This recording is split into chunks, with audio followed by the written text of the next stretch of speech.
Well, we're going to be looking right into our Mevo camera Okay. here at the Navigant Credit Union Broadcast Center, but wanted to talk with you, start off with 38 Studios. The criminal investigation had finished weeks ago. The state's civil action had wrapped up, and we're expecting documents. The governor has ordered the state police to release their criminal investigation note. Now, again, she's also petitioned the courts for information to be released. Intimately involved with everything 38 Studios. What do you expect that we'll find, or might not find, if and when they release this information? Well, I think that, Kate, when they release the information, it is so complex. It's so complex. If you've ever read the depositions, there are thousands and tens of thousands of pages, and so many different players that you really have to have a great analytical mind to sit there and decipher and go back and forth between anybody that is investigative in their reporting or thinking, similar to Go Local Prov, that you'll be able to take the deposition and take the investigation, maybe piece together some things. Do you think we'll get a clearer picture? As you said, we did go through the depositions, and folks still are fixated on who knew what when and sort of how things went wrong. Do you think that the public will finally get answers to what it is seeking to finally put 38 Studios to rest? Yeah, I don't know if you'll gain good clarity on that, but I think that you'll get a better picture of some of the people that may have had, skin in the game or ulterior ways of thinking, and to either enrich themselves or jockey for power. Because remember, most collapses of governments, of societies are greed, power, and ladies. Or it could be men, depending on the society. Depending. So, well, again, we're expecting society. those shortly. As you know, Go Local had sued for the release of those documents weeks ago. And again, with the conclusion of the civil action, the governor had said that the state police And you will be guys did a releasing. good job doing that, so I applaud you for doing that. And I think the Rhode Islanders applaud you for doing that, because if we want a government that we can believe in and we want to do things in the future to invest in business, private, public, we need to see that. We need to have the lessons learned. Lessons learned, and that's what I want to talk about now moving forward. As a Commerce Board member, we've had discussions about recent investments that the Commerce Corporation has made, and you've raised some points about both from mission statement to strategy, the investment, and we talked about this sort of picking the winners and subsequently losers. How do we see moving forward? What would you say is the vision of Commerce at this time? Well, and I brought some papers here, of course. So I think that Commerce this time, I'm a manufacturing guy. So what I'm doing is really trying to express the sentiments of people that make things and sell them outside and bring money in. So when I'm sitting at a board meeting, I try to express that. Yep. And when I see investment into mixed-use properties and things like that, and they keep coming at us one after another, I just say, okay, guys, what are we going to appropriate for this? When do we finally say enough is enough?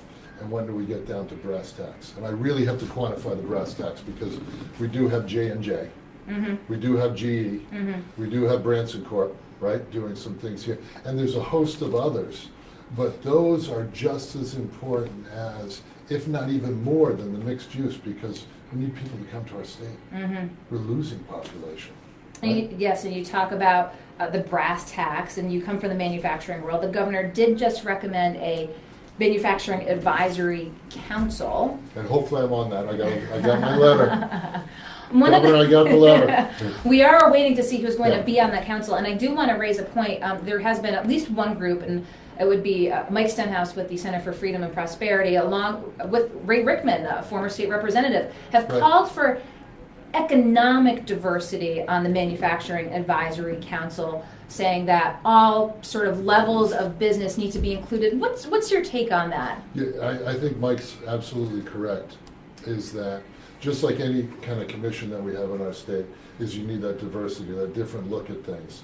And it's very easy for us to go to all these great companies. There are great big companies in Rhode Island, but they're the people that they may put on that council are so far removed from actually what's going on in the here and now, because they have teams of people, or they're well beyond that. So you need that. You need people that have, feet on the ground, have, that are in the middle of the fire, but you need these bigger organizations as well to show you where we're going. What's the look? What's the 100-year look at this thing? And, get back to the pieces of Commerce Corp is innovation, growth, housing, people, manufacturing, taxation, and being very, very much the state of speed, that things happen at the speed of business. Do you think that the manufacturing base that's here in Rhode Island, and it's diverse, so I don't necessarily want to stereotype it in its entirety, has gotten, and there's been a lot of talk within the administration of providing incentives to those smaller manufacturers? I mean, the governor has announced some big wins with luring in some outside companies. What's your sense, and what do you hear from other manufacturers in terms of what they're getting and what they need to be successful here in the state? So, an economic growth platform is you can give away money, you can give away all these different benefits to attract people here. But when you attract big companies, and I've said this in board meetings as well, when you attract big companies like J&J, GE, Branson, it's easy for them to move. But if you develop and grow the companies within the state and get them prosperous, then those big companies will want to come, because all of a sudden prosperity is all around, and you start potentially reducing the come-ons and the things to bring people in. And to answer the question about the people that have been here, a lot of the people that have been here through good and bad in the state feel a little bit slighted in that, there are all these other economic incentives for these companies. But there are some here in the state of Real Jobs Rhode Island, of a lot of the different pieces. I think we have Real Jobs Rhode Island. I might even have to put my innovation vouchers and all these things. But when you're so busy working on work, it's hard to get out there and figure out what's appropriate for me. Mm-hmm. What do I have the time to do? So the real challenge, I think, for the governor's office as well as the Commerce Board is to break it down to real simple bites and bits that people know where to go, what to do. Right? So you're that voice of, again, that manufacturer here in the state, and you talk about the big giveaways to bring the big companies in, and you're just one. What would help a Vibeco if you said, what are some incentives I could use to help my company? Well, we're participating in Real Jobs all day long. Real Jobs makes a lot of sense, so there's a collaborative of us giving training to people, and this is money that's off of our unemployment insurance. So explain to viewers a little bit how the Real Jobs program So works. the Real Jobs program, I think there are 8 or 10 of us, and I might get it wrong, so Stefan and Commerce, I'm sorry.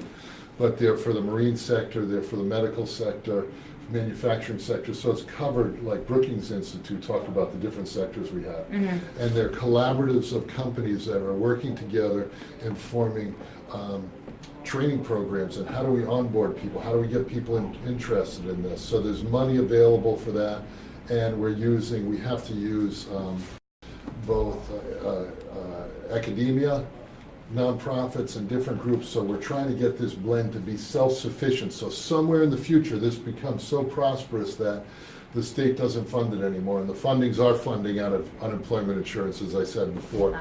But that's a great thing. And then the P-TECH program. The P-TECH program we're involved with the mentorship, because now we're going down into the high schools and then offering these students an associate's degree, which I think is unbelievable, and starting very early on in freshman year to grow these students. So you have the P-TECH, we're involved with the Westerly one. I think there's one here in Providence and another, so I think there are 3. So do you think the state is doing a good job preparing students here for opportunities, and again, keep going back to your sector because it's what you're in, for jobs that may be in the manufacturing sector? We're at the cusp of doing that. Okay. We're really at the first few steps of showing opportunities. And in manufacturing, the principles that apply to manufacturing apply to Go Local Prop. They apply to working for the state. They apply to working for nonprofits. You want to be creative, you want to be a problem solver, you want to be included, you want to do all these fundamentals of what it takes to be part of a great organization. So they're transferable. And talk to me, what are your thoughts on the free college tuition program that's put forth by the governor? I haven't read it yet. I've heard all the different pros and cons to it, and I think that it's probably something that's very intriguing and something that's very important, because we hire a lot of young people, and I see the debt that they have. It's huge. Huge. And they come from all over, so it's not just Rhode Island debt, it's a national issue. My only worry is that we diminish, especially University of Rhode Island, we diminish what that degree is for the people that come from out of state. And I don't know if we diminish it or not. I don't know. I don't know all the hoops yet. So, moving forward, we're probably going to see more announcements coming out of Commerce with this economic tools that the governor has. You'll continue to push on the manufacturing side of things. But you brought up the winners and losers and sort of, again, this corporate welfare to bring. Well, we go back to 38 Studios. That are we set up? And does Commerce Corp, because it's easy to get these jobs. Mm-hmm. And I made a comment again at a board meeting, and I said that I applaud the governor for getting these companies. She has tenacity, she's deliberate, she's self-assured, she's relentless, she works hard. I mean, even the troopers that drive the governor, when they say, this lady works, and I know she works, but that's only half the job of getting these companies in and giving these programs. The other half is being a steward and watching and making sure that these things happen. So, with the 38 Studios, there was no one really watching once we did the deal. And one of the key components that every board meeting after we gave the money, I was the biggest cheerleader for him to succeed. It's $75 million. You put $75 million on red at the roulette wheel, you're going to be cheering red. And every time I asked, I said, when are we going to go and visit these guys? When are we going to make sure that they get what they need, that things are, copacetic? Same has to happen with Jay Branson, General Electric. It has to happen. Do you have a sense that those safeguards are in place? Again, having gone through 38 Studios and being on the board, I know you'll be that voice at that meeting that will be calling for it. And I think that they've hedged the bet that the money doesn't go up front, and they've started to understand that you put things on tangible measurables when you grow. Mm-hmm. So one of the first measurables that was wrong with 38 Studios and got overlooked was, we pay you on how many people you hire. Well, if you're a software company and you're developing software, and it was in our discussions that you only need a core group of people until it starts really blossoming, and he would only get money until he hired people. So you think that was a major lesson, clearly learned? Yeah, it seems you better like a lot really understand what makes money that's going to come back to the state, make them successful. And some of the programs that we have now too is we're sharing in the upside of it, but we still need to nurture and watch all these programs. Right? Yes, that is true. Well, as I said, I reached out to you. I always appreciate picking your brain on what's going on in Commerce, because you have so many perspectives to bring to the table and offer to folks to know what's going on there, but from that business owner perspective of boots on the ground, what's needed from the existing businesses here as well, as the state looks to balance both, and hopefully it'll keep us apprised of things moving forward. And we might reach out to you when we get some documents regarding to 38 Studios. We'll be pouring through them, looking to see if there's information that we need to speak with you about pertaining to that, because again, folks really do want to, I think, have that complete sense. Right. And finally, say we have all the information that we think we need to sort of know exactly what happened. So I think that I sent you some articles from Harvard Business School that they did a case study before he actually took this company and started doing it. So besides Max Wistow, Max Wistow is one of the smart. He is one of the smartest people that can take all these complex things going on and make it happen. Yes. The only other person that could really help, I think, is this. Is contact Harvard and ask him to do a postmortem case study on 38 Studios. And think about that, what a national prize that would be for other cities and states, because cities and states can't operate the way that they used to operate. It's getting more complex, more convoluted, and how do we gain and retain businesses and people profitably for our state? So HBS could do an unbelievable job. That, I think, is a good lead, Carl. Right. Definitely would like to reach out to them to do that. Again, we'll be going through the documents once we get them. I'm sure you'll be taking an eyeball at them as well. So Karl Wadensten with VibeCo is the president there. And again, Commerce Corporation board member who keeps us informed of all things going on at Commerce, so I appreciate your coming in today. Happy Valentine's Day. Happy Valentine's Day, everyone. To my wife and my daughter and everybody out there. Shout out. Oh, that's so cute. I think you're the first maybe who's done that today. I brought chocolate for everybody. Oh, that's fantastic.